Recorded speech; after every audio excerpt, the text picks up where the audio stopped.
Hello guys, this is Animax culture. इस channel पे आपको मिलेगा हाई क्वालिटी एनिमे कंटेंट, तो subscribe for the best content.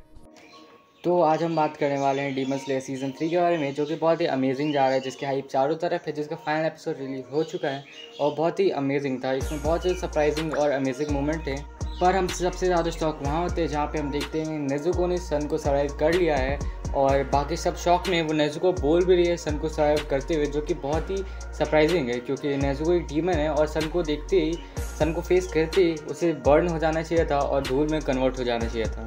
और हमें मुजान का भी एक पॉइंट ऑफ व्यू दिखाया जाता है जहाँ पे मुजान को अब एक चांस मिल चुका है कि अब वो नेजुको को डिवावर करके खुद को सन से इम्यून कर सकता है और हमेशा सन में बाहर निकल सकता है, और अगर उसे ये पावर मिल गई तो वो सुपर पावरफुल हो जाएगा। कोई भी डीमन स्लेयर उसे कभी ख़त्म नहीं कर पाएगा। तो अभी तक एनिमे या मांगा में कोई ऐसा हिंट या रीज़न नहीं बताया गया है जिससे हमें श्योर हो सके कि नेजुको ने सन को क्यों सर्वाइव कर लिया, पर आज हम कुछ थ्योरीज के बारे में बात करने वाले हैं जो कि शायद ये अनकवर कर सके कि नेजुको ने सनलाइट को क्यों सर्वाइव किया और वो सनलाइट से इम्यून क्यों हैं। कुछ लोगों को लगता है कि इसका ये रीज़न हो सकता है क्योंकि नेजुको की फैमिली कामाडो वो किसी तरीके से योरोची की फैमिली से कनेक्टेड है, पर ऐसा कोई कनेक्शन नहीं है। योरोची और कामाडो फैमिली किसी तरीके से कनेक्टेड नहीं है। अगर हम बात करें योरिची के बारे में तो वो फर्स्ट डीमन स्लेयर थे और उन्होंने सन ब्रीदिंग का भी टेक्निक क्रिएट किया था, जिस टेक्निक को कामाडो फैमिली रिचुअल के तौर पे बहुत ही सालों से प्रैक्टिस कर रही थी। ये एक रीज़न हो सकता है कि नेजुको का ब्लड डीमन आर्ट भी फायर से कनेक्टेड है और वो सन ब्रीदिंग के लीनियज फैक्टर को भी शो करता है। और नेजुको एक डीमन होने के बावजूद भी आज तक किसी ह्यूमन को कंज्यूम नहीं किया है और किसी भी ह्यूमन ब्लड को भी कंज्यूम नहीं किया है। हालांकि नेजुको एक डीमन है, पर आज तक उसने किसी भी ह्यूमन को कंज्यूम नहीं किया है और बिना किसी ह्यूमन ब्लड कंजप्शन के वो आज तक सर्वाइव कर रही है। जैसा कि हमें डीमन स्लेयर सीज़न 3 के फाइनल एपिसोड में दिखाया गया है कि नेजुको पूरी तरीके से सन के अंडर आ जाती है, जिसकी वजह से उसे मर जाना चाहिए था, लेकिन फिर भी उसने सन को रेजिस्ट किया और सर्वाइव किया। तो फाइनली हम ये कह सकते हैं कि सन ब्रीदिंग फैमिली के मेंबर होने की वजह से और किसी भी ह्यूमन को कंज्यूम ना करने की वजह से नेजुको ने सन को सर्वाइव किया।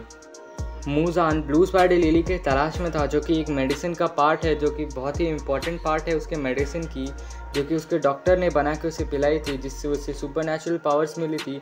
पर उसके साथ साथ वो एक ह्यूमन वेसल को भी खोज रहा था जो कि डीमन होने के बावजूद भी सन को सर्वाइव कर सके, और एट द लास्ट उसे वो वेसल मिलती है नेजुको के रूप में।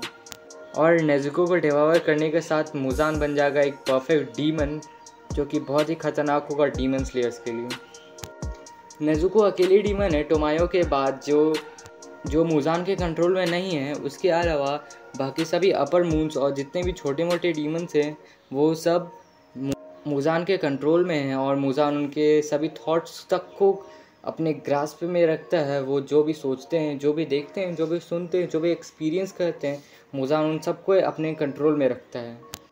पर इसके कंट्रोल में नहीं आती है नेजुको, जो कि उसके लिए एक बहुत बड़ी अपर हैंड है। मुजान कभी नेजुको के थॉट्स को नहीं पढ़ सकता है, ना कि कभी उसके पावर्स का इफेक्ट कर सकता है। तो नेजुको एक अकेली डीमन है जो कि बहुत ही ज़्यादा कैपेबल है। वो सनलाइट को सर्वाइव कर सकती है, वो मुजान को सर्वाइव कर सकती है और मुजान के ग्रास्प को भी सर्वाइव कर सकती है। तो गाइज, ये थी video about why Nezuko immune the sunlight in demon slayer season 3 final episode. I hope you guys like this video, so like, comment, subscribe, share, and thanks for watching.